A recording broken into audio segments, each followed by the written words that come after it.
Paz e graça para você ligado nessa programação. Começamos agora mais um programa de reflexão, entrevistas e debates. Esse que você assiste todos os dias da semana.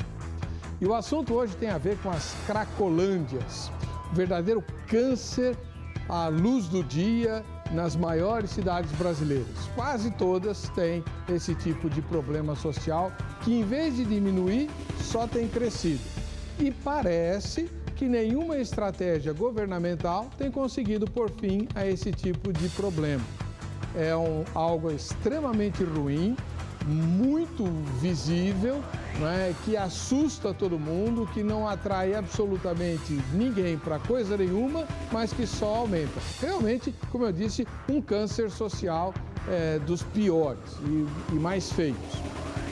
Não é que não estão sendo investidos ou não estejam sendo investidos recursos, sobretudo financeiros, para tentar debelar o problema.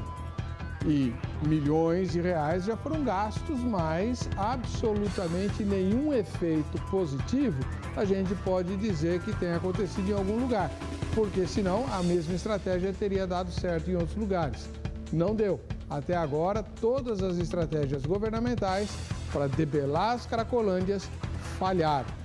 Por quê? Que tipo de contribuição eu e você, homens de bem, pessoas de bem, podem dar para resolver esse problema? Afinal de contas, a sociedade é nossa, nós vivemos nas cidades, onde essas coisas estão acontecendo aos olhos de todo mundo, não é algo escondido nem oculto, é algo absolutamente visível, público, notório e profundamente vergonhoso. O que é que nós podemos fazer para contribuir com a solução desse problema social tão terrível? Você acha que as estratégias governamentais estão falhando aonde? Que a necessidade do envolvimento do Estado?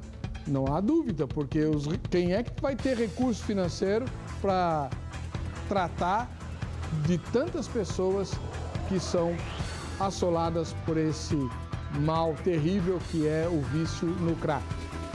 Quem é que vai bancar o sistema de repressão policial, né, para evitar que os traficantes ajam com tanta liberdade e a existência de multidões correndo atrás de pedras, obviamente atrai os seus fornecedores.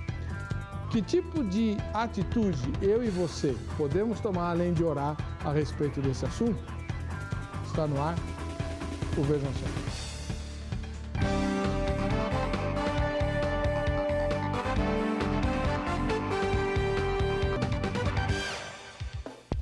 Olá! É com alegria que, em nome da Agrade, Academia Teológica da Graça de Deus, estamos iniciando mais uma edição do programa Vejam Só. Agradecendo o carinho da sua audiência e convidando a interagir conosco. O site é o www.vejamsó.com.br. É por intermédio dele que você interage conosco e se habilita a ganhar os prêmios que nós sorteamos ao final de cada edição do programa. O assunto de hoje é difícil, mas extremamente importante. E quem vai discutir são três especialistas, pesos pesados, né? O primeiro deles você já conhece, graças a Deus, tem nos ajudado aqui em várias oportunidades, discutindo uma variedade grande de temas, né? E, obviamente, esse lhe é bastante caro de forma particular. Dr. Luiz Carlos Magno, que é professor de Direito Penal, de Medicina Legal, delegado aposentado do DENARC, obviamente o Departamento da Polícia Paulista que cuida dos narcóticos, além de advogado. Dr. Luiz Carlos, seja bem-vindo, paz e graça. Pastor Hélio, mais uma vez, vamos dar a nossa contribuição e, como o senhor disse, uma chaga social, um câncer. Já há dados dizendo que no Brasil, 98% dos municípios brasileiros, 98%, é como se fosse um câncer em metástase, não é? Eu estava no departamento de narcóticos, começou o primeiro grupo aqui em São Paulo chamado Cracolândia. E ali já começávamos a discutir esse assunto. E infelizmente até hoje as ações governamentais, a falta de entrosamento entre os atores, vamos chamar assim os atores. Quem eu chamo de atores nessa problemática?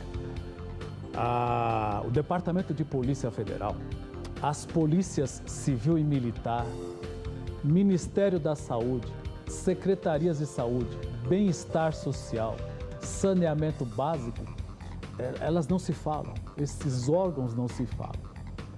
Então, a partir daí, o que nós observamos? Ações isoladas. E nessas ações isoladas, você não tem resultado. O senhor disse bem, gastam-se milhões de reais, mas acaba não havendo o produto final devido a esses desencontros, e nós vamos discutir isso ao longo do Muito obrigado trabalho. Por ter aceito mais uma vez o convite. A agenda dele é lotadíssima, mas ele sempre nos atende. Pastor Silas Franca Dourado, ele que é ministro da Igreja Batista Plenitude de Deus, volta ao programa, faz um tempinho que ele não vem, né? Pastor Silas Franca, seja bem-vindo, paz e graça. Paz e graça, pastor Ever. Foi sempre um prazer estar aqui debatendo assuntos, e agora um assunto que eu sempre tive vontade de vir aqui, porque nós passamos alguns anos dedicando o nosso ministério ao cuidado da dependência química, onde muitas experiências adquiridas ali foram repartidas com muitos irmãos, e eu sei que Deus preparou esse momento para a gente vir aqui. Já foi feita uma prédica aqui pelo nosso querido delegado, e muito bem feita. Esse censo realmente é uma coisa que nos preocupa, mas com certeza hoje aqui, dentro do possível, a gente vai tentar discutir esse assunto tão crítico, mas há sempre algo a se ajudar, né, na sociedade. Pastor Silas Franca Dourado teve algum tempo à frente de casas de recuperação, e ele vai repartir a sua experiência nesse trabalho, né? Que para muito crente fala assim, é só abrir casa de recuperação, manda o pessoal para lá que resolve tudo. Vamos ouvir o que ele tem a dizer a respeito disso. Mas antes, queria que o pastor Silas dissesse o endereço da Igreja Batista Plenitude de Deus, que o irmão pastoreia. Amém. A Igreja Batista Plenitude fica no quilômetro 18,5 da Raposo, sentido São Paulo, num bairro chamado Jardim Arpoador. Nós estamos lá, vai fazer um ano no mês de fevereiro, pastor, onde nós mudamos do centro de Osasco, e na época eu falei que estava mudando, o senhor me convidou para vir aqui, eu já disse, vamos fazer um ano desse trabalho lá. Tem sido uma benção, a gente tem feito um trabalho não à altura do que eu gostaria, porque é o início da igreja ali, mas com certeza trabalhos como esse também de evangelismo, de dependência química, a gente vai estar contribuindo naquele bairro. Muito bom, muito obrigado, pastor. Obrigado, senhor. E completando o grupo de especialistas, temos, depois de um bom tempo, sem aparecer aqui, o pastor José Ramos de Souza Neto, da Igreja Cristã da Redenção. Ele que é conselheiro, psicólogo, não é? E que militou e milita até hoje com dependentes químicos, inclusive aqueles que já estão em fase terminal, né, aguardando apenas a partida desse mundo. Pastor José Ramos, seja bem-vindo, paz e graça. Paz e graça, Heber, é um prazer estar novamente aqui com vocês diante de uma temática aí tão interessante. Só uma correção, eu não sou psicólogo, né? Eu tenho alguns cursos nessa área, mas a minha formação é teológica mesmo, e a experiência no Ministério de Capelania. Capelania. E atualmente aí já há cerca de 10, 11 anos trabalhando com aconselhamento, né? Atualmente eu estou desenvolvendo um novo trabalho, que é o Apaixonados por Missões. Nós estamos fazendo um trabalho na região ali da Colômbia, onde atua as Farc e coisas desse tipo, né? E nós fazemos um trabalho de triagem e encaminhamento para casas de recuperação. Agora, eu confesso que ao ouvir esse tema é um grande desafio, né? Por que o governo não está conseguindo acabar com as cracolândias? E eu espero, né, estando aqui junto com o Dr. Magno e com um amigo e companheiro aqui, a gente tentar trazer e esclarecer um pouco desse assunto aí para o nosso público. Eu não tenho bem certeza, pastor Neto, mas me parece que uma vez no testemunho que o irmão deu lá na igreja, o irmão teve na juventude envolvimento com drogas, né? Tive. Eu fui usuário de drogas por mais de 10 anos, né? Usei maconha, cocaína, acabei tomando baque naquela época, anos atrás, era droga que pegava, que era drogas injetáveis, né? E as drogas acabaram comigo, né? Eu cheguei a pesar 48 quilos, cheguei a morar nas ruas aqui no estado de São Paulo e acabei indo para uma casa de recuperação, Desafio Jovem de Santos, é uma casa que ainda existe hoje, né? E graças a Deus, há 20 anos que eu nunca mais tive nenhuma recaída, estou bem e hoje procuro ajudar pessoas nessa área. Amém. Glória a Deus. Nós vamos assistir a matéria que a nossa equipe de reportagem preparou, né? E voltaremos com esse assunto tão difícil que nós vamos debater hoje. Vejam só. Em janeiro deste ano, pela primeira vez, A Prefeitura e o Estado de São Paulo definiram medidas para tentar esvaziar a Cracolândia, que reside no centro da capital desde os anos 90. A estratégia é chamada Centro Legal e está dividida em 3 etapas. A primeira consiste na ocupação policial. O objetivo da ação é quebrar a estrutura logística de traficantes que atuam na área. Por parte da Polícia Militar, o principal objetivo é não permitir o tráfico e o uso de entorpecente e diminuir roubos e furtos na região da Nova Luz. Então é essa intensificação de policiamento e a atuação em conjunto com outros órgãos. Em seguida, abordar os usuários de crack e, se eles quiserem, a polícia poderá encaminhá-los às redes municipais de saúde e assistência social espalhados pela capital. Mas será que é mais viável, neste caso, dar o direito de escolha a estes usuários? Os próprios dependentes dizem não acreditar nesta estratégia. Enquanto eu acho que deixar essa decisão na mão do dependente químico de ir para um centro de tratamento, não vai dar certo. O governo fazer uma intervenção aí mesmo involuntária, né? Mesmo contra a vontade da pessoa, porque eu não vim aqui por causa só da minha vontade, eu vim porque as pessoas estavam me pressionando a vir. Segundo a Prefeitura do Estado, a presença da PM na Cracolândia também visa facilitar o trabalho de agentes sociais e de saúde com os consumidores da droga. Mas especialistas veem a estratégia com ressalvas. Eles esperam, por exemplo, a boa vontade do dependente químico, que está, por exemplo, na Cracolândia, esperar tomar uma iniciativa para vir se tratar. Mas isso dificilmente, cerca assim, menos de 10% das pessoas que estão lá conseguem tomar essa iniciativa. Segundo dados do Relatório Mundial sobre Drogas da ONU 2012, 27 milhões de pessoas morrem devido ao uso da droga. É praticamente uma morte para cada 100 pessoas que utilizam drogas ilícitas.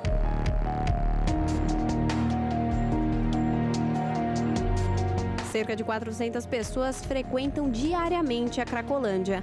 Entre elas, 60 menores de idade e mais de 20 grávidas.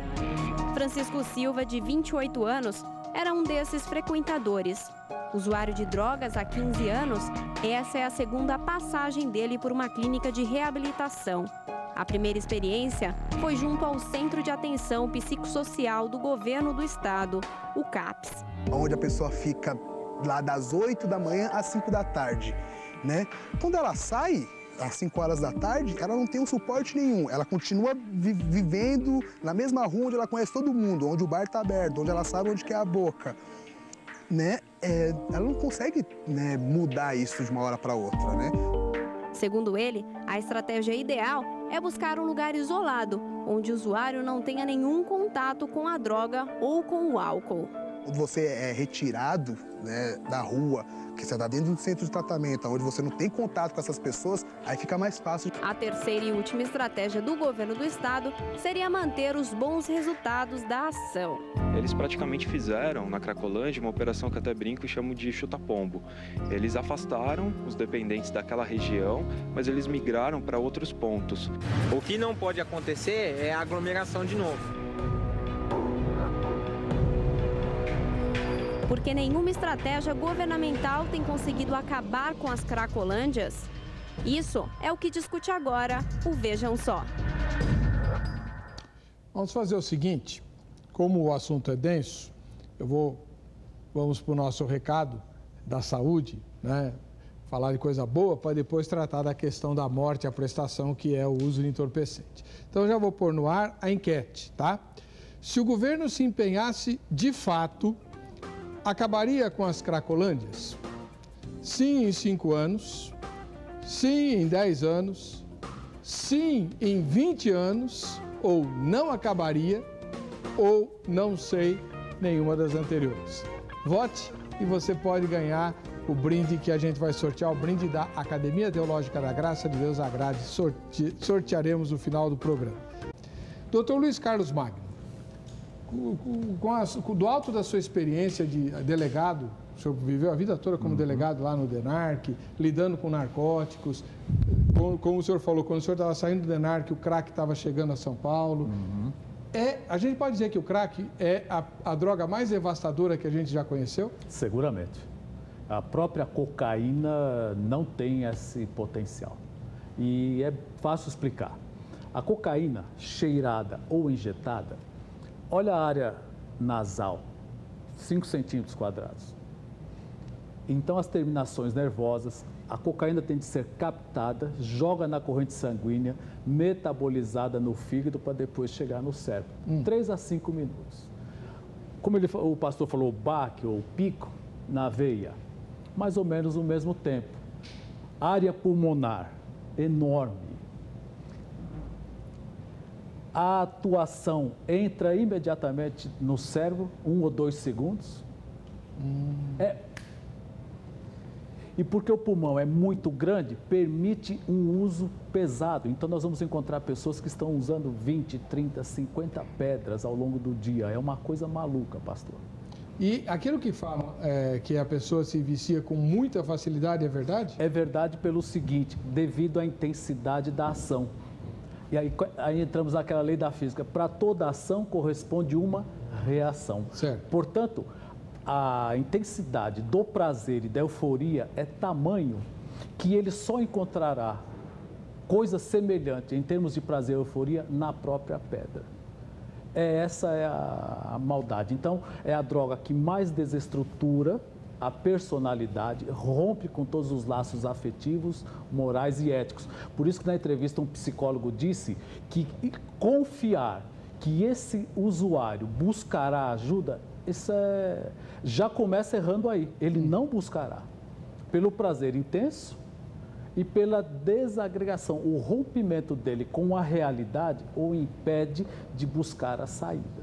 Então, a política falha, por exemplo, nesse sentido, de imaginar que esse usuário, por exemplo, São Paulo criou aqui no centro um lugar amplo e diz eles não vêm. É lógico, eles não virão.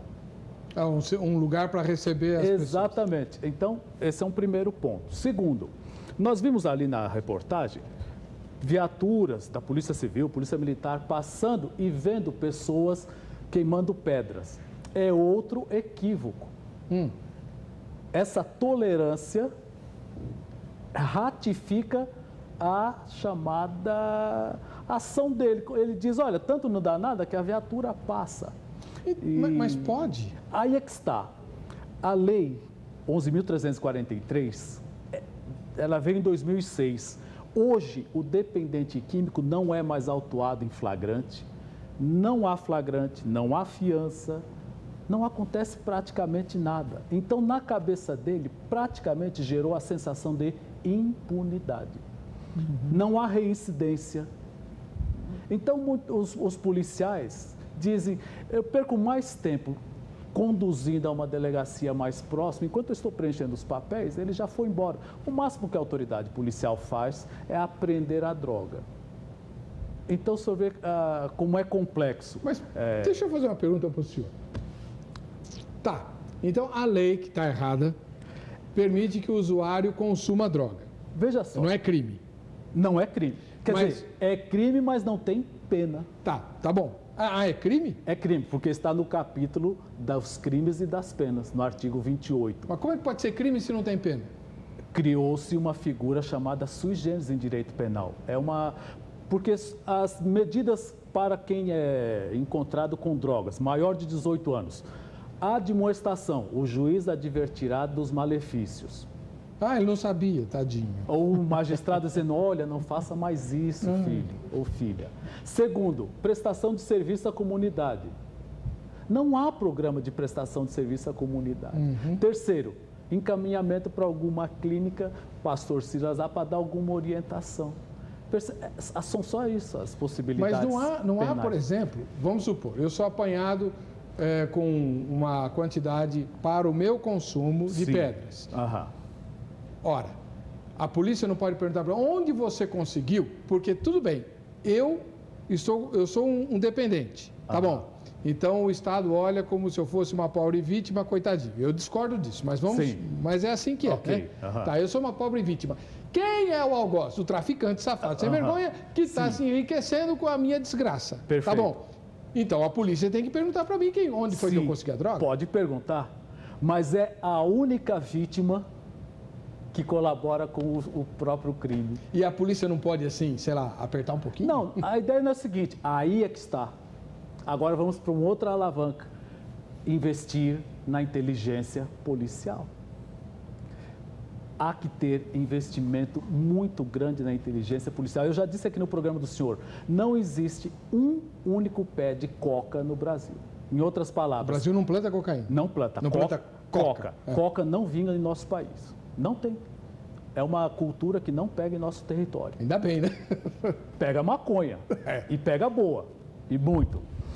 Então, 100%, pastor, da cocaína que é encontrada em nosso país vem aqui dos produtores. Portanto, em termos de políticas públicas, nós precisamos cuidar desse dependente químico e precisamos estancar a chegada da droga. E a chegada, por isso que eu disse que tem atores, Polícia Federal, Polícia de Fronteira, Forças Armadas nas fronteiras. Esse arcabouço, nós temos de falar a mesma língua, nós temos de nos unir. Por isso que eu comecei o programa dizendo que há vários atores, mas nós não nos falamos. Não interagem. E aí aconteceu aquilo em São Paulo. A intervenção da Polícia Militar era necessária? Claro que sim, porque o senhor passava de carro aqui, por exemplo, e aqui ao lado da igreja, pastor, então não atravessava, não passa carro, não passa ônibus, passa as pessoas. O direito de vir estava obstacularizado. Sim. Então vem a Polícia Militar com a ação policial, correto. Agora, teria de ter havido um consenso, por exemplo, com o pessoal da saúde, para não acontecer aquilo que ele disse, que a Polícia Militar apenas espalhou o braseiro. E por que não aconteceu? Porque quem que receberia isso? Pois é. Para onde nós vamos mandar? É isso que é o programa de hoje. Sem essa articulação, as medidas ficarão estanques e nós não vamos ter resultado. Teremos despesas. Vai se gastar muito. Pastor Silas, quanto tempo o senhor teve diretamente envolvido com casas de recuperação? 2 anos lá dentro, 24 horas por dia. E aí, como foi a sua experiência? E alguns outros ajudando. Pastor, o delegado aqui, com muita propriedade, ele trouxe algumas argumentações que a gente já ia falar, mas não era mais necessário dizer. Mas a questão é muito mais difícil. Ele abordou o lado da sociedade, nós temos também o lado da família. A maioria das famílias que têm um dependente químico, elas são codependentes. Mas as famílias não são também trabalhadas para isso. Porque, às vezes, a família acha que leva o dependente para a casa de recuperação ou para a clínica e deixa lá e não tem mais problema nenhum. E aí acha que lá nós vamos resolver o problema. Quando, na verdade, a família também precisa passar por um tratamento. A família precisa ser tratada, como lidar com aquela situação, como recebê-lo, e não pode, a maioria dos que eu percebi, passava o ciclo de 9 meses, quem chegava aos 9 meses, porque a gente estava conversando aqui antes do programa, alguns, como o pastor aqui, deixava alguém na clínica de recuperação, ele chegava mais rápido que o pastor em casa. Nossa! Então, mas aqueles que, porventura, completava o tratamento, os 9 meses nós fazíamos uma festa, a família vinha quando queria vir, né? Porque a maioria das situações a família já foi tão prejudicada que ela não quer mais receber o cidadão e voltava para o mesmo lugar, o mesmo eixo, o ponto de droga. E muitos pastores, o pastor Heber, saía e lá conhecia Jesus, nós batizávamos ele, ensinávamos a Bíblia para ele, dávamos curso de teologia para ele, eu consegui computadores para dar o curso de informática, alguns seminários, nós fizemos uma parceria para que mandasse seminaristas lá para dar música, para ensinar muitas coisas, porque a ideia era eles conhecendo o outro lado da vida, tomassem gosto pela sociedade. Então muitos diziam assim, pastor, quando eu chegar lá, eu vou pregar para o traficante que vendeu a droga para mim. Eu falei, rapaz, não faz isso. Não faz esse negócio, não. Não, pastor, estou preparado. Ele vai ver, ele vai mudar de vida como eu mudei. 15 dias depois eu recebi o cidadão de volta. Eu falei, e aí? Pastor, eu não... O traficante me converteu. Não converti. Porque, pastor, o eixo é muito mais complexo. Tanto o eixo de fronteira, como o eixo do governo, como o eixo da família. É uma conscientização que, se nós fôssemos votar na enquete ali, 20 anos, se eu falasse 20 anos, eu diria assim, para dizer sim, eu diria 20 anos. Mas é uma realidade, e muitos dizem, mas o senhor é pastor, o senhor não tem fé não, então nenhuma das respostas seria mais lógica pela sociedade de hoje. por como o governo hoje encara a situação. Que eu não estou dizendo que o governo não esteja fazendo nada, mas há muito a se fazer. E é um processo de médio, longo prazo, que toda a sociedade está envolvida, que os meios de comunicação, que as polícias, em conjunto, a inteligência, mas principalmente estancar esse negócio de onde vem, porque esse é o grande problema. Eu vou chamar o intervalo, que nós estouramos o tempo do bloco. No próximo bloco nós vamos ouvir o pastor Neto, que lida diretamente com pessoas que já estão até perdendo a vida por conta do vício, né? Que passou por esse tipo de experiência pessoalmente falando, e também vamos conversar sobre a experiência de países lá do hemisfério norte que há tempos liberaram a droga. E aí, melhorou a situação lá, como querem se fazer aqui? Já já a gente volta.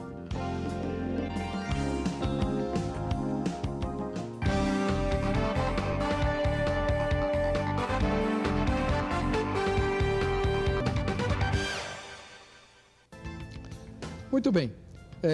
Pastor José Ramos Souza Neto, eu acostumei, há muitos anos que eu conheço, pastor Neto, né, querido irmão.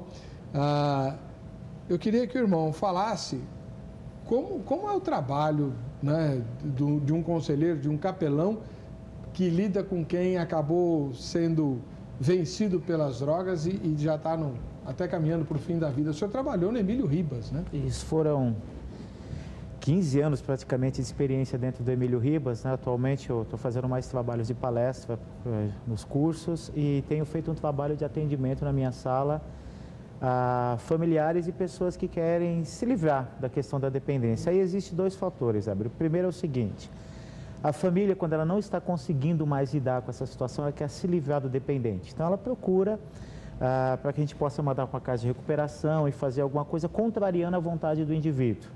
E isso tem ocasionado o seguinte: o indivíduo vai, fica um mês, uma semana, 5 meses, volta, a família aceita, acha que vai melhorar, ele volta para esse processo de uso e abuso das drogas e fica dentro desse ciclo. Então, o primeiro trabalho é de conscientizar a família e tirar a família da relação de codependência e trabalhar com esse indivíduo no sentido de valorização à vida, uma sondagem, o que motivou o uso e abuso das drogas, como que ele está trabalhando as relações com o meio, família, esposa, filhos, e uma série de coisas para tentar trabalhar com esse indivíduo o valor que ele tem para a sociedade, para a família e resgatar a autoestima, que é o fator mais importante. Então, esse tem sido o nosso trabalho. Por quê?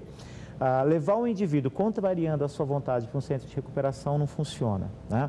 Acho que a maior dificuldade que nós temos aí é que essas pessoas que convivem na Cracolândia, eles estão ali por livre vontade. Eles estão ali porque a sensação de prazer ocasionada pela droga é a vida dele, ele está condicionado àquilo. E esse indivíduo ele não se vê com força de vontade para sair disso, ele não tem consciência do seu estado real, da miséria que ele está vivendo. Então tem que se trabalhar um processo aí em toda a estrutura, família, sociedade, para poder resgatar, que é um trabalho difícil. O senhor mencionou na sua fala uma coisa que eu queria que o senhor explicasse melhor. Porque a impressão que muitos de nós temos, sobretudo pessoas que, como eu, nasceram na igreja, né? Igreja presbiteriana, muito bem estruturadinha, com horário para tudo. A gente aprendeu ordem e decência antes de aprender a fazer Papai do Céu. A impressão que a gente tem é que, vou usar um termo antigo, o viciado é um adolescente rebelde. Mas o senhor falou em maridos. Sim, existem muitas pessoas, eu conheço muitas pessoas que entraram nas drogas com 23, 24, até numa idade mais avançada depois de constituir família, porque nós estamos falando de crack, mas existe a maconha, a cocaína, o álcool e tantas outras coisas que o crack é o último estágio das drogas. Existe todo um processo antes, o indivíduo depois de um jogo de futebol começou a tomar cerveja, daqui a pouco o álcool, do álcool veio uma carreira de cocaína, ele foi nessa escalada das drogas, acabou se tornando viciado e hoje ele é dependente do crack, porque o crack está aí, o acesso é muito rápido, fácil, é barato. Então existe todo esse processo e nisso existem muitas perdas na vida do indivíduo. Ele não tem consciência dessas perdas, ele não está consciente de que ele está perdendo a sua vida, a sua esposa, o seu trabalho, ou seja, ele está se desconectando do mundo e se conectando a uma realidade autodestrutiva e ele não percebe isso. Ele não percebe isso. Eu entendo assim, um grande erro que muitas vezes nós cometemos é que nós queremos converter o indivíduo para livrá-lo das drogas. Não, primeiro esse indivíduo precisa estar consciente de quem ele é enquanto cidadão, enquanto pessoa e do bem que o Evangelho vai fazer para ele, tá? Do quanto a proposta do Evangelho é melhor do que qualquer outra proposta que existe aí, e aí nós trabalharmos de todo um sistema para fortalecer as relações desse indivíduo. Por isso, pastor, é que eu entendo que, tratando de sugestões, e há uma lei de 2000, a Lei 12.216, que trata justamente dessas possibilidades. Então, o pastor aventou o voluntário. É o melhor de trabalhar. Puxa, eu quero ajuda.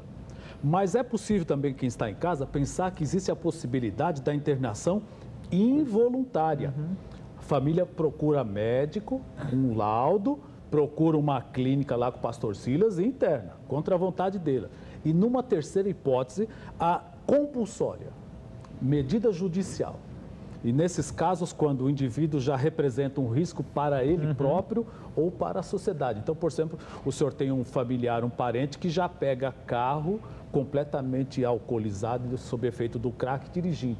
Ele é um perigo para si e para a sociedade. Então, esses mecanismos, pastor, eu entendo que devem ser acionados, mas e aí é que vem a nossa ponderação. Nesse sentido, o Estado não tem uma política clara de como lidar com essas pessoas. E a família, pastor, que está nos ouvindo em casa, diz, tá, eu tenho um filho, eu tenho uma filha. E o que posso ligar para onde? Aí é que... Agora, fazer uma colocação aqui, o doutor Magno nos responder. Por exemplo, a ação do governo tem sido de tentar erradicar a presença do traficante nas cracolândias. Isso não dá certo, porque quem está ali é o laranja, que está repassando as drogas e coisas desse tipo. Uma pergunta que eu faço é, se há mais de 30 anos existem as cracolândias, por que o governo foi tão tardio em ter uma ação? Segundo, uma ação de repressão, como foi feito, né, espalhando, porque hoje nós temos diversas cracolândias, não surtiu efeito nenhum. Porque para resgatar o dependente, precisa ser feito um trabalho em conjunto com o psicólogo, com o psiquiatra, com um assistente social, até a família e a igreja participar desse processo.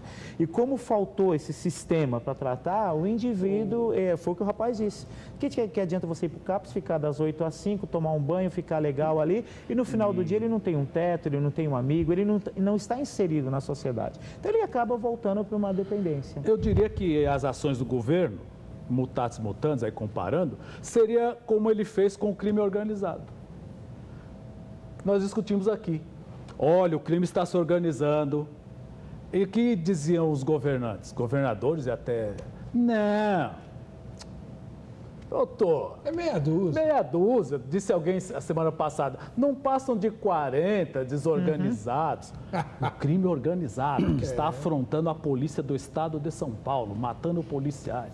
Então, o que eu percebo é isso. E outra, e aqui, pastor, a minha crítica é a chamada política partidária. Não, nós não vamos fazer o que o Fernando Henrique fazia. Agora é Lula, agora é Dilma. No governo do estado era Mário Covas, agora é Maluf. Então, eu fiquei 20 anos no departamento de narcóticos. É impressionante. Algumas pequenas iniciativas, elas encerravam juntamente com um mandato, uma ação contínua, político. E essa falta de continuidade, quer dizer, essa visão de que a coisa é pública está acima de partidos. Olha, se o senhor é do partido tal, mas esse programa seu é bom, ele vai continuar. Então, essa é a nossa Há anos visão. atrás, pastor, eu entreguei uma carta pessoalmente ao candidato a governador que já tem um grande nome aqui em São Paulo. E eu não vou citar nome porque não é interessante entrar nessa questão, porque o problema não está nesse governador, está no governo em si, independente de partido, porque o negócio é muito mais amplo. E nós, naquela época, queríamos o apoio do governo em relação àquilo. Por quê? Hoje uma clínica custa muito. E uma família de padrão baixo, ela não tem condições. Então, a ideia nossa era trabalhar, como nós tínhamos, chegou uma época, nós tínhamos mais de 70% que era pessoas que chamavam bolsas, né, que recebia ali e não pagava nada. E, infelizmente, o mal começava pela própria igreja que levava, o mal começava pelas autoridades que, quantas vezes eu bati na época da Prefeitura de Cotia, através do vice-prefeito, pedindo ajuda, sempre aquela jogadinha, aquela conversinha fiada, e nunca havia. E eles colocavam e impunham tantas dificuldades, são tantos laudos que você precisa, e isso custa tanto que, se você tivesse tudo aquilo, você estava abrindo um camarada para ir para o céu logo, porque era muita coisa, não tinha condição. E eu me lembro que, numa época, a gente queria fazer um trabalho melhor, e até hoje essa carta não foi respondida. E eu entreguei na mão dele. Eu falei: senhor governador, por gentileza, olha isso com carinho. E aquela multidão, apresentada pelo vice-prefeito: olha, governador, aqui é o pastor fulano, ele está fazendo um trabalho muito bom. Não foi dada resposta nenhuma. Com a família também, quantas vezes, pastor, pastores chegavam com pessoas ali e diziam aqui, cuida. Eu falei: não, mas não é só assim. Não, pastor, dá um jeito aí, depois o senhor liga para mim. Passou. Depois mas eles mandavam, eles pagavam nem dinheiro e nem atenção, pastor. Sabe o que ele fazia? Era aquele camarada que ficava na rua, ou era filho de uma irmã da igreja, e muitas vezes ele dizia: não, pode ficar tranquila, minha irmãzinha, eu vou resolver o seu problema. E o resolver o problema era pegar o filho da irmã, ou alguém que estava deitado na porta da igreja, e levava para a gente lá, e para eles lá na igreja, e grandes ministérios que ficam de cima de plataforma fazendo aquele jogo político nojento que dá nojo. E não se resolvia problema, nem, pastor, no dia de receber, talvez, um cidadão para levar ao médico, levar ao psiquiatra, o psicólogo, porque precisava falar: pastor, tem que levar o menino, a gente ainda não tem ele aqui. Vem o pessoal que está estagiando, nos dá suporte, mas precisa de um laudo, não ia. Não, pastor, é muito caro. Uma colocação aqui, Heber, é o seguinte: eu entendo que um grande número de pessoas que entram no uso e abuso das drogas, eles começam logo no início da adolescência. E por trás tem toda uma estrutura familiar que não foi trabalhada. Por que o governo não tem um programa eficaz de prevenção nas escolas? Por quê? Atualmente, nas escolas estaduais, as escolas públicas, o índice de usuário de drogas é muito grande. O tráfico existe já dentro das escolas, isso é uma realidade. Hoje, como professor, sou professor de filosofia numa escola particular, e eu temo entrar no Estado, porque é uma disciplina que ninguém quer estudar. Filosofia, esse negócio não interessa. Então, os caras querem fumar um baseado e fumam dentro da sala de aula, existe o traficante dentro da escola, e o governo não tem um programa eficaz para as escolas. Uma outra realidade que nós vemos é o seguinte: as periferias, elas estão abandonadas, e quem comanda as periferias é o tráfico organizado. Tanto que o Dr. Magno falou uma coisa muito importante, né? O único que defende, né, é o usuário que defende o traficante. Existe essa realidade. É a única modalidade de crime onde a vítima colabora com o infrator. Então, nós temos uma outra realidade aí. As periferias são esquecidas, elas só são lembradas pelos nossos governantes na época de eleição, porque é o voto decisivo. A periferia mostrou aí nas últimas eleições, infelizmente contra o meu candidato, mas decidiram. Essa é uma realidade. Aí é lembrado, mas existem tantas questões nas periferias de um indivíduo que o pai sai para trabalhar de manhã, a mãe sai, ele fica ali, aí ele é adotado pelo tráfico, ele começa a usar. Então, o governo não tem um programa eficaz de educação. Demais, a proposta, o projeto de alteração do Código Penal agora vai piorar ainda mais, porque há a proposta de liberação mesmo, de descriminalização da maconha. E, pastor, é consenso entre técnicos, psicólogos, psiquiatras, médicos do peso do Dr. Ronaldo Laranjeira. A maconha efetivamente contribui para esse caos, como disse o pastor. Não, e o pior, mais profundo, eu acredito Dr. Magno que sabe melhor do que eu. A maconha... Esse apoio do álcool na TV álcool, é um negócio terrível. Você lembra de Jardim Ângela? Jardim Ângela, uma vez o Departamento de Narcóticos levantou que só naquele núcleo de favela, que hoje se chama comunidade, havia numa favela 6.000 pontos de venda de bebida alcoólica. Ô, louco! 6.000 pontos. Agora, doutor Magno... Então, quer dizer, o álcool é esse grande precursor. O senhor sabe, né? Porque tudo que eu aprendi sobre drogas, eu aprendi com ele, né? E as palestras que faço em escolas é com base no material do Dr. Magno. Agora, uma coisa interessante. Eu li um documento recente que a Holanda chegou, né? Uma conclusão que o uso constante da maconha causa sérios danos ao sistema nervoso central. E, ou seja, usar a maconha é extremamente prejudicial ao ser humano. Mas vem cá, o senhor falou de Holanda. No bloco anterior eu disse, como é que é a experiência dos países do hemisfério norte que liberaram o uso de algumas drogas justamente o que o Brasil está tentando fazer, ou está querendo fazer aqui. Foi bom para eles lá? Não foi. Não foi porque houve um esgarçamento dos sistemas de saúde pública. Moradores daqueles países vizinhos migraram para a Holanda, porque lá havia os coffee shops. Então, quer dizer, arrebentou, tanto que eles estão voltando atrás. Portugal entrou nessa roubada e voltou atrás. Portugal brincou com a maconha e ganhou a heroína. Arrebentou. Brinca com fogo e não quer se queimar, né? Exatamente. Portugal não, libera a maconha. O português, com esse processo seu, ele aprendeu a usar heroína, só que a heroína é pior que o crack. Felizmente, pastor, não entrou heroína. Agora, no nosso uma país, questão, doutor Por Magno. questão de... É caro. É muito Trabalhando caro. na área da saúde, né, como capelão hospitalar, existe o kit de redução de danos. Sim. E sabe-se que é o seguinte, a proposta do kit é reduzir o índice de infecção pelo vírus HIV/AIDS. Muitas pessoas que estão nessas cracolândias são portadores do vírus HIV, isso é uma realidade. Né, porque a consequência do crack, uma vida mais promíscua, sem uso do preservativo, ou seja, nós temos uma série de danos ao indivíduo. O kit de redução de danos teve efeito? Não. Por quê? Depois que o indivíduo toma o primeiro pico, ele não quer saber de onde vai vir, com quem ele está compartilhando, coisas desse tipo. Ou seja, é importante o governo pensar numa proposta que vise, né, esse conjunto de profissionais trabalhando para o bem-estar desse indivíduo. Aí que tá. Eu não sei, vocês sabem muito melhor do que eu, porque eu sou absolutamente ignorante e ingênuo nessas questões, sou mesmo, admito. Eu não sei qual é a motivação das pessoas que defendem a liberação das drogas, a descriminalização, não é liberação, né? A descriminalização de algumas drogas.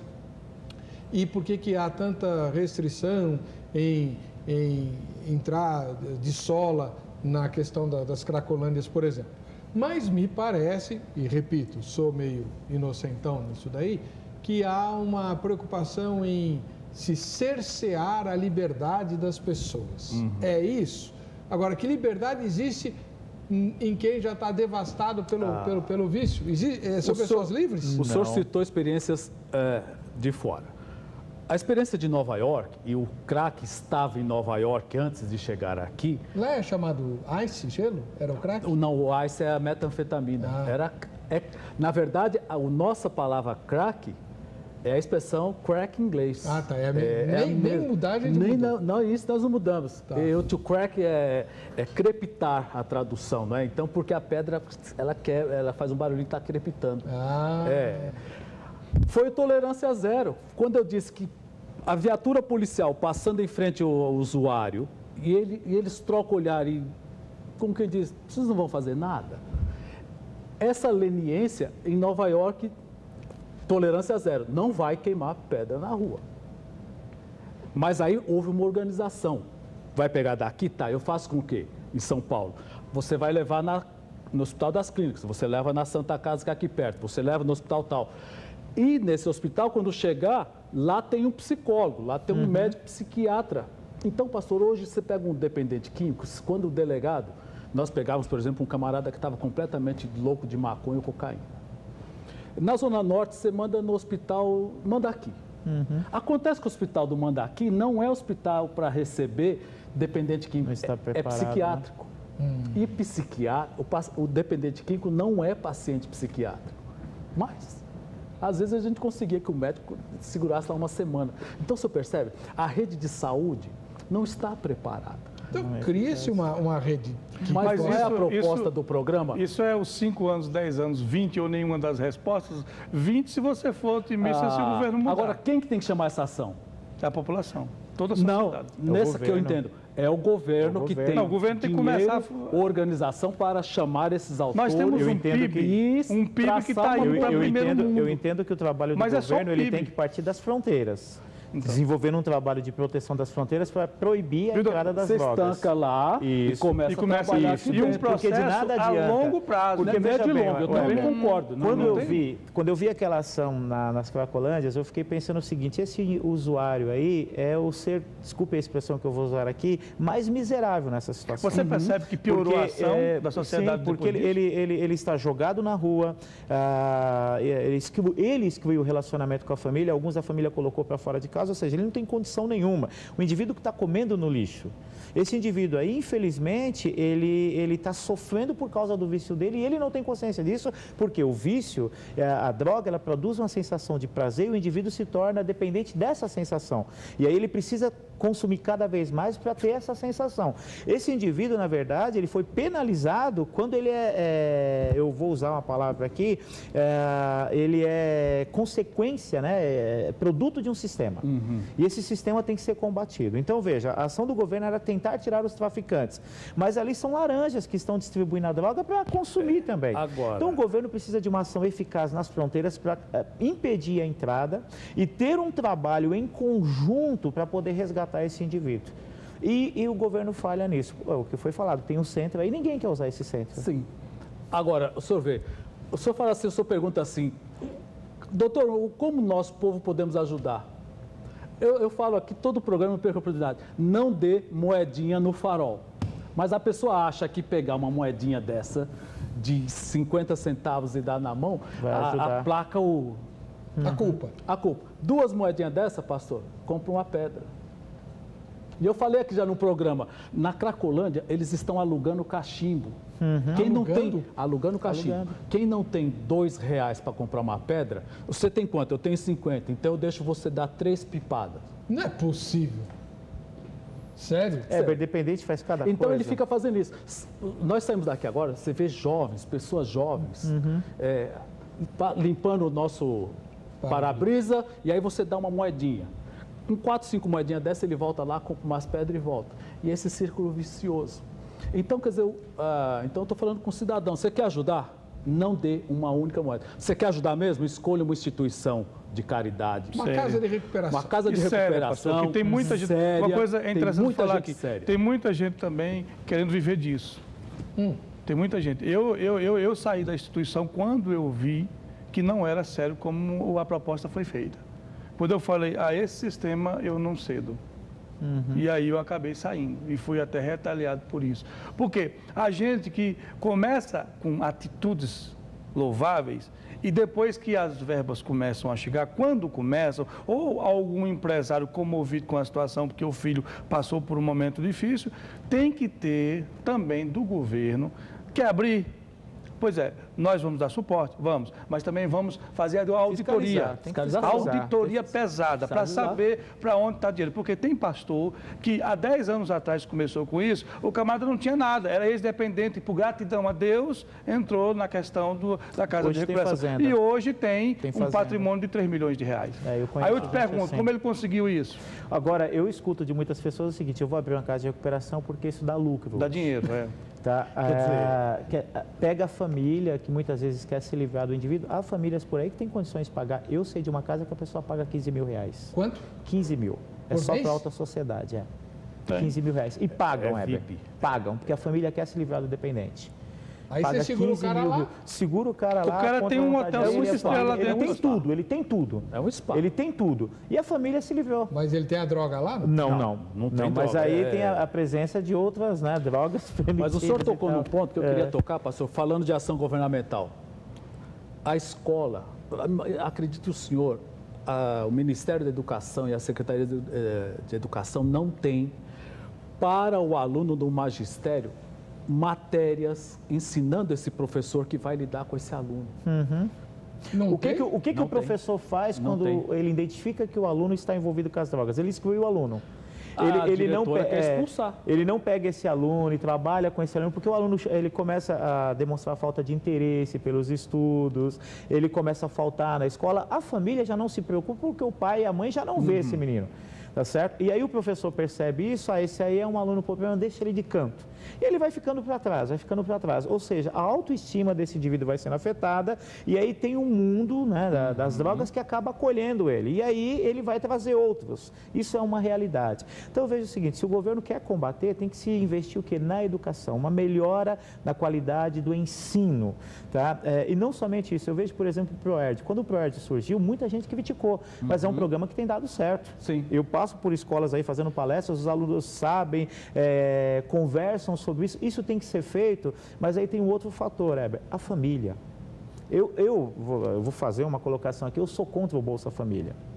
porque o Bolsa Família escravizou a nossa população, desculpe, míseros, reais aí. Eu falo da minha tia lá em Aracaju, que o caseiro não queria trabalhar porque tinha 3 filhos, recebia o Bolsa Família, não precisa mais trabalhar, mas ele pegava esse dinheiro para beber. Isso é uma realidade no Nordeste. É uma realidade aqui no Brasil. Então, tem determinadas ações do governo que tem prejudicado e, de certa maneira, atrapalha todo esse conjunto. Então, eu ainda vejo que o essencial é a educação. Você falou uma coisa legal agora. Quando o Estado não teria de ser paternalista, ele tem sido. E quando ele precisa intervir, ele prefere... Não, é a liberdade, o indivíduo tem É aquela interesse, história, pastor, isso funciona até na igreja. Provérbios diz que é melhor a repreensão aberta do que o amor fingido. Mas vai repreender para ver. Agora vamos vai ver dizer que a Bolsa Família estraga o cidadão, aí você não quer ouvir a verdade. Quer ver uma a sociedade situação, não quer ouvir a verdade. Só para nós pensarmos como que é o nosso governo.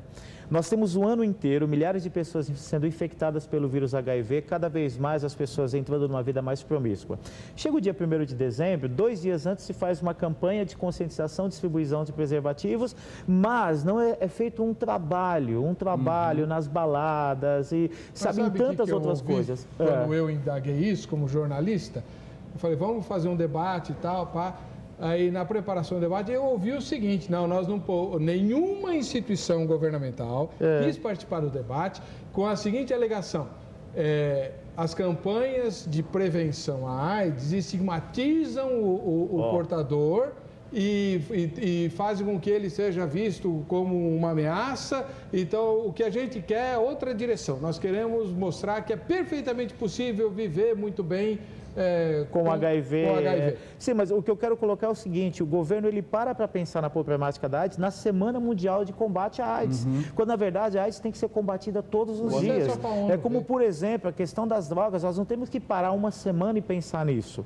Na cidade onde eu resido atualmente, tem lá a semana, o mês de combate às drogas, são palestras nas escolas, em todas as escolas, existem ações para conscientizar, eu faço um monte de palestras. Agora, não é só um mês, tem que ser o ano todo. A droga está aí constantemente, nós temos que ter uma ação e principalmente, eu volto a enfatizar, trabalhar a família, porque estatísticas comprovam, famílias que sentam juntos, desligam a televisão, na hora das refeições, os pais conversam, participam da vida do outro, a probabilidade dessa criança entrar nas drogas, ela é menor, porque ela tem a presença da família. Então nós temos que rever essas questões, esses valores. Veja, e qual é no país a política, por exemplo, de natalidade? Não há. Não há. Você vê mulheres, por exemplo, quando tem essas enchentes, que levam o barraco, não sei o quê. Onde eu vou com meus 8 filhos? Eu digo, essa é a tragédia. Não há uma única uma ação governamental. Então, você vê como o problema vai se repercutindo. É na escola. Quando nós falamos, o senhor falou do ProERD. O ProERD, para quem está em casa, é um programa que veio de Los Angeles, foi recepcionado pela Polícia Militar. Então, o senhor vê, é a Polícia Militar, assim como o Departamento de Narcóticos, que temos um programa de prevenção. A rigor, isso é a Secretaria da Educação. Exatamente. E eu ouvi uma vez do Claude Olivenstein, uma das maiores autoridades em drogas no mundo. Ele disse, seria atividade da Polícia Militar ou da Polícia Civil nas escolas fazendo prevenção? Ele disse, não, o povo paga a polícia para a atividade, enfim, reprimir o crime. Mas ele aplaudiu, ele disse, que bom que temos policiais. Porque se a polícia não fizer, ninguém vai fazer. Correto. E qual é a realidade da polícia? Basta ver que toda semana tem uma greve de policiais em um estado da federação. Correto. Eu estou para encerrar o bloco, mas eu tenho uma pergunta que não quer calar. Eu não devia nem fazer, mas eu vou fazer.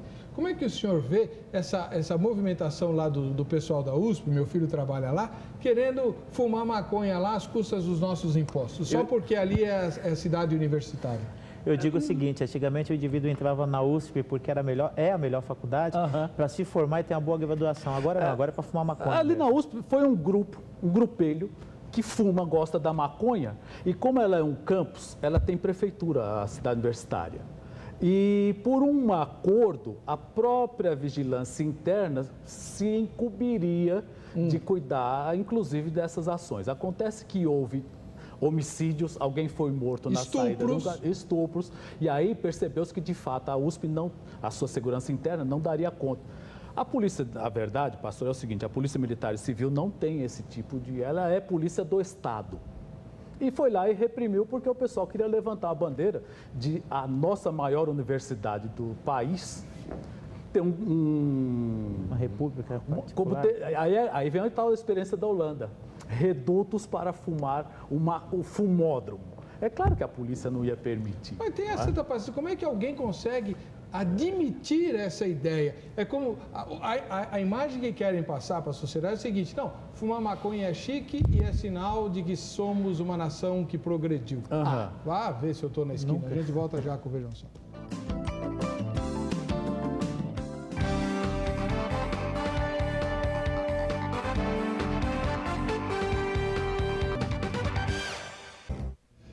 Muito bem, olha, Pedro Roberto Gurgel, ele mora em Fortaleza, a capital do Ceará.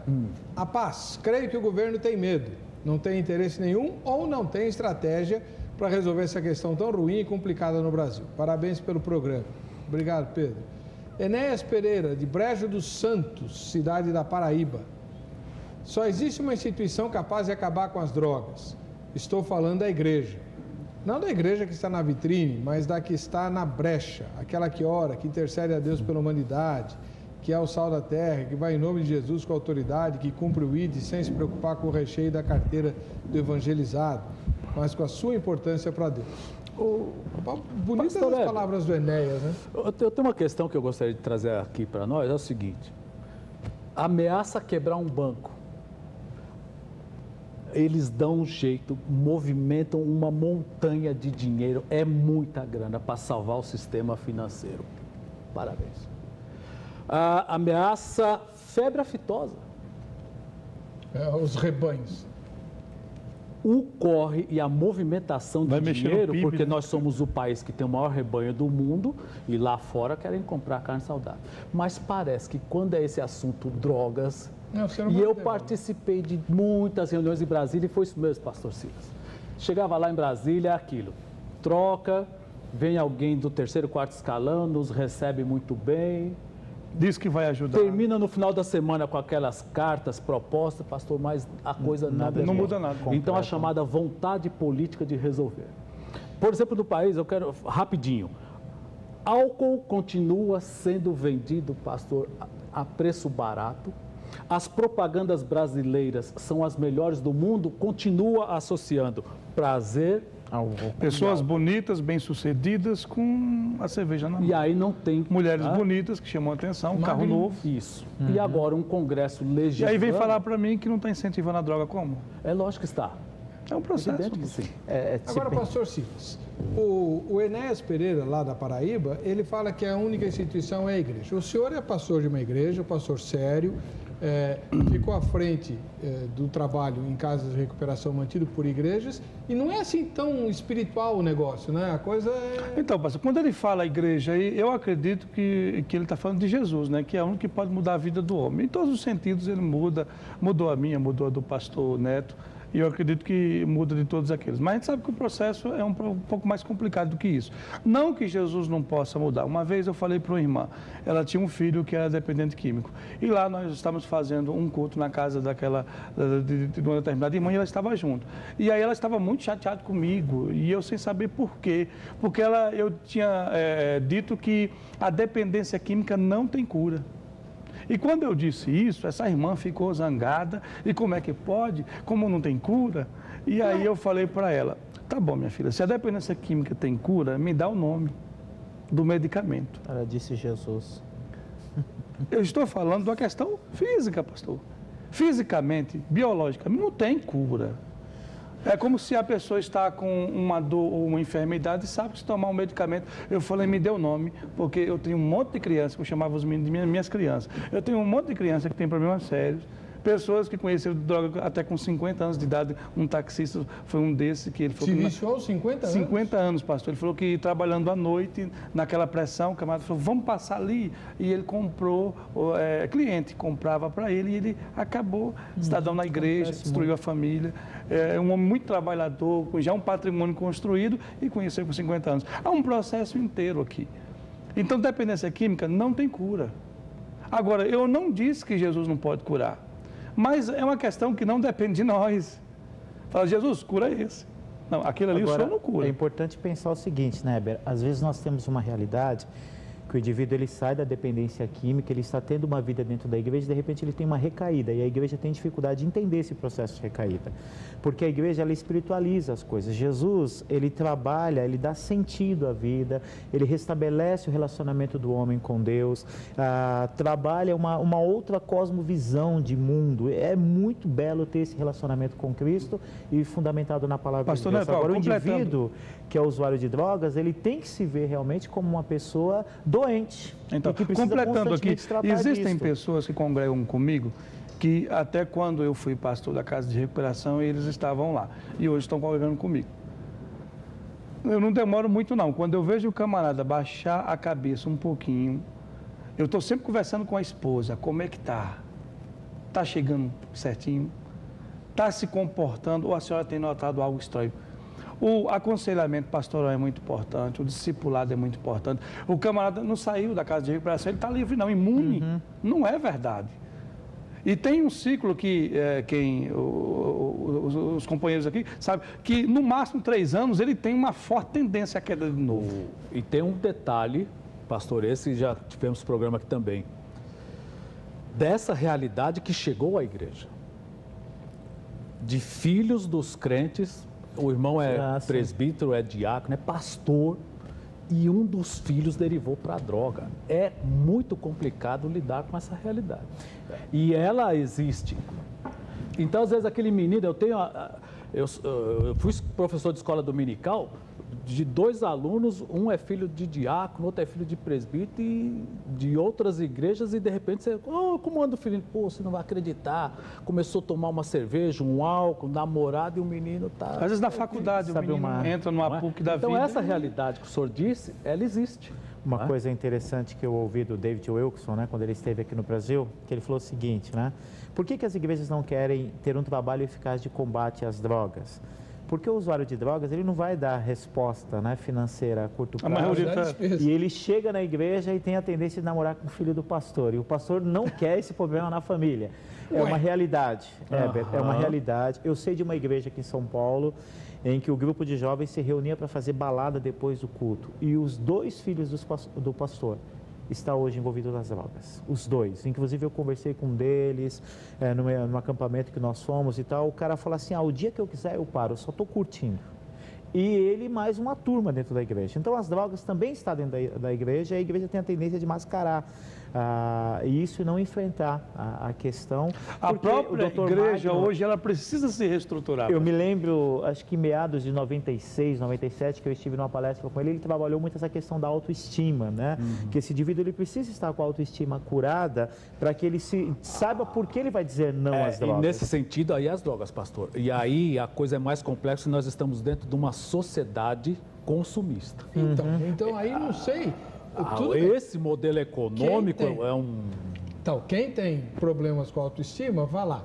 Eu até entendo que caminhe para as drogas. Mas acredito que hoje, isso que o senhor acabou de dizer, muita gente vai para as drogas porque simplesmente quer curtir a vida. Sim. É hedonismo. Agora, sabe uma coisa? Sabe uma coisa interessante? Ouvindo o Dr. Drauzio Varela, eu gosto muito de ouvi-lo, porque ele fala umas coisas interessantes. Ele falou assim, o nosso erro é que nós falamos para as pessoas que droga é ruim. Isso é uma mentira. As drogas, elas produzem uma sensação muito boa. Eu fui fazer uma palestra numa escola, eu falei assim, olha, eu não vim dizer aqui para vocês não usem drogas, porque, cara, droga é da hora, deixa você muito louco, eu fui falando a sensação, o olhinho da garotada brilhava. Eu falei, só que é o seguinte, você pode terminar morando nas ruas, você pode terminar com HIV, você pode terminar... E eu joguei as fotos. Eu falei, agora você está nas suas mãos o poder de decidir o seu futuro. Porque antes de começar, a pessoa pode decidir. E a igreja, ela não é preparada para isso, pastor, então, porque o pastor, ele não tem esse cuidado. Eu louvo a Deus, e quando eu fui morar dentro do projeto, muitos pastores amigos meus falaram, você é maluco? Como é que você tira sua família e vai morar dentro de um projeto? Eu falei, rapaz, eu não sei, mas Deus está me impelindo a fazer isso, eu sei que eu vou aprender com isso. E de uma certa forma, foram 2 anos ali, onde eu cresci demais como ser humano, como pessoas, vendo pessoas tanto de alta sociedade como pessoas que não tinham mais família, e ali a gente cresce como pessoa. Hoje a minha visão é outra. Mas eu acredito, pastor, que se a igreja abrir os olhos, se os pastores parar mais de pedir dízimo e de refazer os seus sermões para no final do entrega o Isaac seu não terminar em dinheiro e terminar de você ser o melhor para Deus, eu acredito que as coisas começam a mudar dentro da igreja. Nós não podemos ficar falando só que o governo tem que mudar, a igreja precisa mudar. A igreja tem que mudar como um todo. A sociedade precisa acordar para isso. E nós falamos muito que somos o sal da terra e a luz do mundo. Existe um elo nós importante, estamos fazendo né? isso. Existe um elo importante. A igreja pode se unir com o governo e ter um trabalho mais eficaz de combate às drogas. O que tem acontecido ultimamente é que as políticas públicas atacam a igreja, né, por causa da ética, dos valores da igreja, e aí quando precisa de um voto, vem atrás da igreja. Eu sei o seguinte, né, acompanhando o trabalho do CAPS, nós não temos tido bons resultados. Acompanhando o trabalho de casas de recuperação, as casas de recuperação cristãs têm um trabalho, uma resposta muito mais positiva. Eu sou fruto disso. Então, veja bem, o governo pode trabalhar em parceria com a igreja, tá certo? E juntos fazerem um trabalho mais eficaz. Quer ver uma resposta disso? Aqui no centro de São Paulo, nós temos a Cristolândia, que tem tido bons resultados. A Igreja Batista. E tem tirado muita gente aí das Cracolândias, mas eles tiram o indivíduo, colocam o indivíduo numa casa, dá para esse indivíduo uma cama, um lar, trabalha, manda para a casa de recuperação. Quando esse indivíduo volta, a igreja é a família desse indivíduo, porque tem esse lance, né, doutor? A família rejeitou esse indivíduo. Então, a igreja, ela pode trabalhar em parceria com o Estado e muitas vezes falha em relação a isso, porque o Estado não apoia o trabalho da igreja e a igreja ataca o Estado. Então, é o que o doutor Magno falou, precisa haver esse trabalho em parceria. E outra coisa, tem que ter um trabalho para os pastores também, de saber lidar com essa situação Estado e política, porque muitos, quando entram na política, se envolvem com ela de tal forma que perde o sentido. É o que eu diria para o senhor, que até fez um trabalho aí de propaganda. O seminário tem uma matéria específica para esse jovem pastor que vai se formar? Olha aí, percebe? Pastor, e ele vai lidar com essa realidade. Quando a gente dá um curso na igreja ou no seminário, como eu ensino já há 7 anos, pastor, quando se fala assim, eu vou dar um curso de homilética, todo mundo quer fazer, todo mundo quer ser pregador. E quando a gente fala, olha, existem vários tipos de sermões, faz assim que o pessoal gosta. E aí eles ficam, eu falei, irmão, não é assim não, eu estou brincando com vocês. O que tem que ser pregar é a mensagem assim, assim.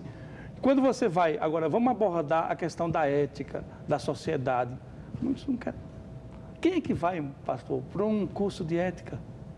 Quem é que vai falar, só um momento, pastor. Quando a gente fala de, eu defendo a ideia que esse cidadão, ele não pode apacentar se ele não for trabalhado, se não for para um seminário. E eu acredito que o pastor, ele tem que, antes de apacentar, ser mandado para missões, passar 2 anos como missionário, voluntário no lugar, aprender a lidar com gente, ter todo um processo. Ver o que é carência. O que é carência, passar dificuldades juntos, tentar resolver o problema daquela comunidade para que ele possa fazer. Hoje, dá dinheiro.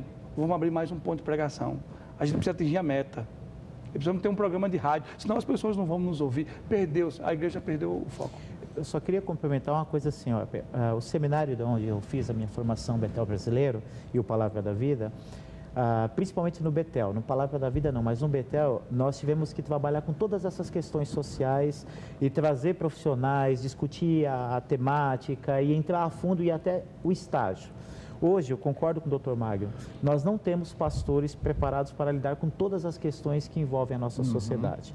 Isso faz com que o pastor peque na concepção, no olhar que ele tem para esse indivíduo, e aí o trabalho dele deixa de ser eficaz. Né? Da mesma maneira, o governo está querendo ter esse tipo de trabalho e um trabalho eficaz. Se nós tivermos profissionais, pastores bem preparados e trabalharem em conjunto com todo o conjunto que o governo oferece, eu creio que nós vamos ter respostas muito positivas. Nós temos uma matéria que a Kátia, nossa repórter, ela foi lá a Conde de Sarzedis, onde está cheio de crentes. Vamos ver o que esses crentes disseram como resposta para a pergunta tema, que é: por que nenhuma estratégia governamental tem conseguido acabar com as cracolândias? Vamos ver o que o crente comum sugere como solução. Vejam só. Por que nenhuma estratégia governamental tem conseguido acabar com as cracolândias? O que eu acho assim, que eles precisam realmente ter um plano de governo, né, para estar inserindo mais a questão de educação, de saúde para essas pessoas que estão lá, ter um trabalho não só com eles, mas com a família inteira, né? Porque muitas das vezes eles estão lá porque fugiram de casa, né? Problema, falta de emprego, oportunidade, e falta, vamos dizer, um trabalho social, na verdade, não só com o governo, mas com igreja, ONGs, qualquer coisa assim que de repente possa estar apoiando melhor essas pessoas. Eu acho que é por falta de conhecimento mesmo deles, que eles não se interessam tanto sobre esse assunto, porque eles nunca viveram nessas condições.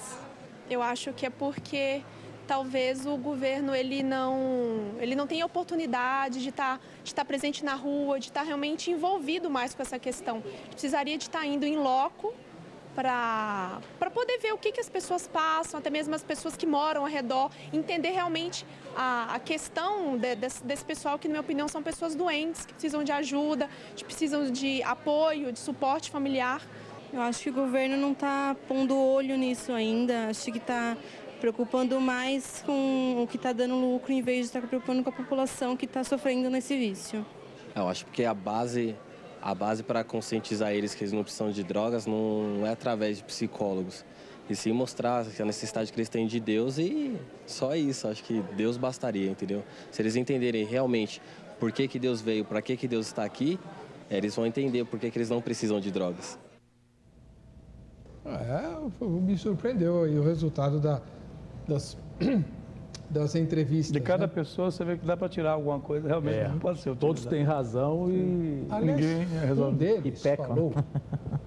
Um deles falou que, uma moça falou que é porque as autoridades principais não passam pelos lugares onde está a Cracolândia. E eu me lembrei de uma reportagem que eu vi do Cabrini, né?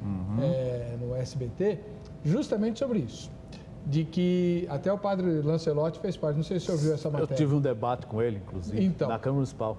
Havia uma determinação de alguma secretaria da Prefeitura de limpar os lugares por onde passam as autoridades para não haver mendigo, não haver camelô, não haver nada. Isso é verdade? É verdade, Quando o Papa veio aqui, por exemplo, houve uma grita porque afastaram todos os mendigos da Praça da Sé. Aquele esquema, pintar a calçada de branco. Maquiar. De fato é isso. Quer dizer, maquiar. E o que acontece? O governo, ele ouve.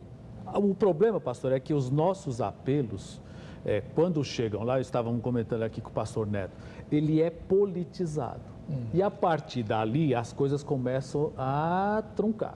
Então, nós temos, sim, profissionais. O senhor citou o doutor Varela, Ronaldo Laranjeira, doutor Arthur Guerra. Nós temos dados. Agora, veja o senhor, pastor. Nós nos aurimos de dados da ONU. Cadê a nossa pesquisa? Quem melhor faz pesquisa no Brasil é o CEBRID. É o Centro Brasileiro de Drogas Psicotrópicas. Que é um centro de excelência, mas que é pouco para as nossas necessidades. E o CEBRID, por exemplo, não faz muito tempo, nós recebíamos todo mês um folder, e por questão de verba começaram a justificar que os programas iam sofrer. O senhor sabe que a universidade sofre demais por falta de pesquisa. Então, essa é a parte governamental. Investir na pesquisa, investir no científico, investir nas polícias. O senhor citou. Então, é preciso... É fronteira? Quem é que vai para a fronteira? As Forças Armadas. O senhor sabe quantos mil homens tem a Polícia Federal? Não. 10, 11 mil homens para dar conta de toda a União. Muito pouco. Só a Polícia Militar do Estado de São Paulo tem 110 mil homens. A Polícia Civil de São Paulo tem 35 mil homens. Como é que a Polícia Federal tem 10 ou 11 mil? Olha, pastor, eu vejo o seguinte... Então, as dimensões acabam... Que se conhece o problema, se sabe fazer, mas o problema é fazer. É como o crente de igreja, ele sabe o caminho das pedras. Ele conhece a palavra, mas se coloca em prática muito pouco. O governo, ele sabe o que fazer, ele tem meios, tem pessoas capacitadas para se fazer. Só que isso, muitas vezes, fica no anonimato, nos bastidores e pode não dar voto. porque é um processo muito longo. Ah, tem que se estruturar. Um político mas não se resolve assim. Que, como aconteceu em Nova York, que limpasse as principais cidades brasileiras das drogas, com certeza... Pastor Eva, dá voto, mas entenda, porque o processo é longo. Quando eu falo não dá voto, por isso, é um processo muito longo. Aí o que nós estávamos conversando aqui, o doutor Magno, né? Não existe na política brasileira esse pensamento de dar continuidade num projeto que está dando certo, porque é uma questão partidária. Se tem um programa de prevenção às drogas e a coisa está dando certo, aí vem um outro partido, agora vamos desconstruir tudo. Quer ver um exemplo? Por que é que a Petrobras, quando foi passar o dinheiro da Petrobras para outros estados, eles alegaram que havia contratos já firmados e não podia se mexer. Por que não firma contratos e não pode se mexer em relação a determinados projetos pilotos? Esse projeto é padrão, isso aqui a gente não vai. Se reúne aí todos os partidos, se vota de uma forma democrática, se chega a um consenso e vamos colocar em prática, independente se é Lula ou se é Serra. Não importa. Deixa eu fazer uma pergunta para o doutor Magno. Alguém me falou, mas isso tem muito tempo, aqui no programa mesmo, mas isso tem uns 10 anos, que no Rio de Janeiro os traficantes dos morros não deixavam o crack entrar porque destruía a clientela deles. É verdade. O traficante controlava, ele tinha esse poder, porque o craqueiro, vamos usar a expressão aqui, é um péssimo usuário e um péssimo pagador. O cara que usa cocaína, ele paga em dia, e se ele falar assim, ó, não sobe hoje que a polícia está no morro, tudo bem. O usuário de crack, não. Faz bagunça, quebra pau, enfrenta. E é pouco dinheiro. E é pouca grana. É muito em relação ao montante no final, mas... Quando esse traficante do Rio perdeu o controle... Aí entrou. Aí o crack entrou pesado no Rio e aí, paz no senhor. Aí, como disse o pastor Neto, o crack está na mulher de 60 anos, está com a grávida, está com o filho dela que já tem 6, 7 anos, ela larga o cachimbo ali, ele vai e pega. E aí nós temos outros problemas. Agora o senhor tem que lidar com o filho da grávida. E nasce. Não obstante toda essa dificuldade, esse bebê nasce e já nasce dependente químico. Então, senhor, nós estamos falando aqui de lidar com jovens e adultos. Imagine o senhor como será lidar com o bebê recém-nascido já dependente. E nessa história não adianta ser espiritual, pastor. Tem coisas que Deus não vai fazer.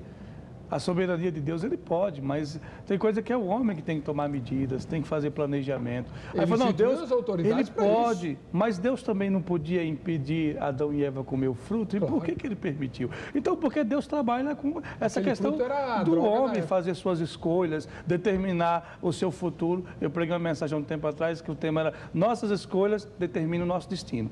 Então, resumindo, 5 anos, 10 anos, 20 anos, precisamos fazer a escolha hoje. E toda a sociedade está envolvida, inclusive a igreja. A igreja tem que ser um grande encabeçador. O governo tem que sentar com líderes, sem partidarismo. Agora, isso é muito difícil. Nós sabemos o caminho das pedras, mas poucos querem colocar isso em prática. Agora, vamos pensar o seguinte, a juventude de hoje que consome droga, ela se vê como uma juventude indestrutível.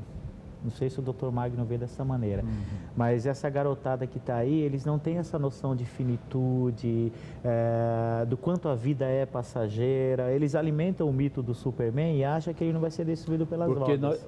Eu concordo, porque nós dissemos aqui, é uma sociedade hedonista. Drogas dão prazer. E é o que eu quero preciso, prazer. É o que eu preciso, computador dá prazer? Como. Eu quero computador. Então, pastor, dentro de uma sociedade hedonista, e o senhor não tem os pais referência, porque infelizmente dentro dessa sociedade nós não começamos a perceber valores como solidariedade, ética, cidadania foram esgarçados. A moral e a ética, né? Por que o professor da escola pública está apanhando dentro da sala de aula? Eu estudei até o colegial na escola pública. Também. Todos nós. A universidade também. O meu pai dizia para a professora, se esse menino bagunçar, a senhora pode bater nele. Mas como é que fala o pai hoje? Encosta, o que é isso? Ele processa a professora que levantou a voz. Eu posso falar, se o filho fica com a nota muito baixa, o pai chega... O que é isso? Vamos melhorar a nota do meu filho? Quer dizer, ele não se preocupa. O filho não entregou o trabalho, foi mal na P1, na P2, ele não quer saber, ele quer que melhore a nota. Agora, o porém, Weber, nós temos um movimento histórico, né? Desde 1960, liberdade e tantas coisas. Hoje, os filhos que nós temos é fruto desse movimento. Então, perdeu-se a noção de respeito, de valores, ou seja, nós estamos dentro de uma sociedade que ela está se deteriorando a cada dia por falta de valores. As Cracolândias é apenas o resultado disso.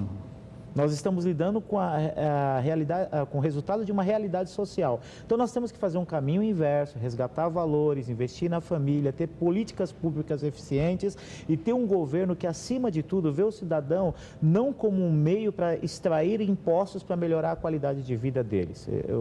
Fazer essa colocação aqui, mas que olhe para esse cidadão como um ser humano, digno de ser amado, ser respeitado, ser tratado de uma forma justa. Pastor, o senhor chegou onde é o cerne da questão.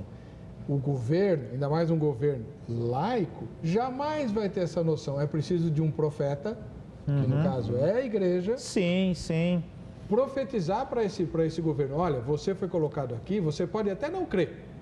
Não é? Como Daniel falou para Nabucodonosor, você não sabe nem quem é Deus, mas Deus é que te colocou como cabeça de ouro, mas ele vai te cobrar. Mas sabe uma coisa, Weber, quando os nossos políticos buscam o apoio da igreja, os pastores cedem o púlpito, que eu sou contra isso, fazem alianças, quando eles começam a tomar decisões que contrariam a igreja, permita-me só fazer um parênteses aqui, tem uma lei da Marta Suplicy para tirar o nome do pai e mãe da certidão de nascimento. Né? Por quê? Quer se colocar lá o cuidador. Porque um casal gay que adota uma criança, quando chega lá, veja bem, muitos cristãos votaram em Marta Suplicy e defenderam as políticas do PT, que eu particularmente sou contra. Agora, o que acontece? Quando esses governos começam a ferir a ética da igreja, a igreja se cala. Então, quando a igreja se cala, ela deixa de exercer a sua voz profética. Exatamente. E nesse sentido, nós falhamos. Aí nós temos que lidar com uma outra realidade de conviver com a problemática dentro das nossas igrejas. Nós não sabemos como fazer. Por quê? O Dr. Magno Jarquei, o pastor também, um pai que é presbítero, que é pastor, que é modelo, ele quer que a sua família seja perfeita. Só que esse garoto, o seu filho, ele está convivendo com outras pessoas, ele sofre influências dos amigos, que também é um fator que contribui. Quando a droga atinge, ele quer ocultar isso, não pode acontecer na minha família, porque a minha família tem que ser perfeita. E nós temos que enfrentar essa realidade de uma maneira mais eficaz. E uma realidade que a gente precisa enfrentar também é o tempo do programa. Eu quero agradecer, assim, de coração, ao Dr. Luiz Carlos Magno, ao pastor Silas Franca Dourado e ao pastor José Ramos Souza Neto. Hoje foi um dos melhores programas que a gente já fez, sério, né, profundo, foram abordadas diversas questões e você aí de casa, anote, entra no site vejamsó.com.br a qualquer tempo, não precisa ser hoje, pode consultar a qualquer tempo o site. Pelo tema, você encontra o contato desses 3 irmãos preciosos que aqui abriram espaço na agenda deles, são ocupadíssimos, né? Abriram espaço na agenda deles, viajaram para São Paulo para participar do debate. Entre em contato com eles, mande seus e-mails, questionamentos, dúvidas. Se você precisar de uma indicação de casa de recuperação séria, eles têm para oferecer. Convide para pregar na sua igreja, para fazer palestra. Eles não cobram cachê, dá uma oferta para eles, eles vão, não tem problema nenhum. Entende? Aproveite, porque alguma coisa nós temos que fazer, além de orar a respeito de um problema tão difícil que o Brasil está vivendo e o mundo está vivendo. E quem é que tem a resposta? Quem é sal da terra e luz do mundo? Não, não. Vamos ao sorteio. Vamos ver quem é que vai levar a camiseta da grade. Eu não vou nem me arriscar nesse nome. Elirtian Rodrigues de Azevedo, São Bernardo do Campo. Tinha que ser da cidade da Ana mesmo. Para você que fica com a gente, que fica com essa programação, a paz e a graça do Senhor Jesus, voltaremos e nos encontraremos no próximo Vejam Só.